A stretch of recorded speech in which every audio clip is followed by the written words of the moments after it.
Praise the lord. దేవుని నామాన్ని మహిమ కలుగాక.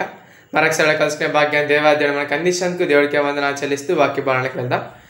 మనం కానీ యేసు ప్రభువుల వారి రాకను గురించి మనం ధ్యానించుకున్నట్లయితే, యేసు ప్రభువుల వారు భూమి మీద పుట్టినప్పటి నుంచి మరణించేంత వరకు కూడా ఆయన చేసిన పని ఏమిటంటే, ఆల్రెడీ ప్రవక్తలు దేవుని ద్వారా రాసిన గ్రంథాలలో రాయబడిన ప్రవచనాలను నెరవేర్చడమే ఆయన పనిగా ఆయన పెట్టుకున్నారు.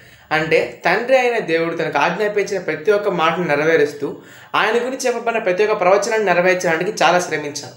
అలాగే ఆయన బిడ్డలమైన మనం ఏం చేయాలంటే, మనకంటూ దేవుడు ఒక ధర్మశాస్త్రాన్ని అనగా నూతన నిబంధనను మనకంటూ అనుగ్రహించాడు.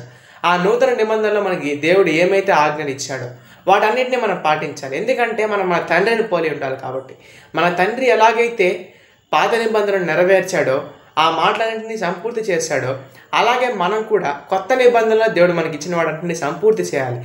అలాగే ఆయన రాకడ వచ్చేంత వరకు కూడా వాటి ఎందు నమ్మకంగా ఉండి వాటిని అనుసరిస్తూ కానీ మనం ఉండగలిగినట్లయితే దేవుడు మనకి పరలోక రాజ్యాన్ని అనుగ్రహిస్తానని నూతన నిబంధనలో మనతో పేర్కొన్నారు. కాబట్టి ప్రతి ఒక్కరు కూడా యేసు ప్రభువుల వారు ఎలాగైతే తన తండ్రి మాట విన్నాడో, అలాగే మన తండ్రి అయిన యేసు ప్రభువుల వారి మాట మనం విందాం. ఈ వాక్యాన్ని దేవుడు దీవించి ఆశీర్వదించును గాక. ఆమేన్.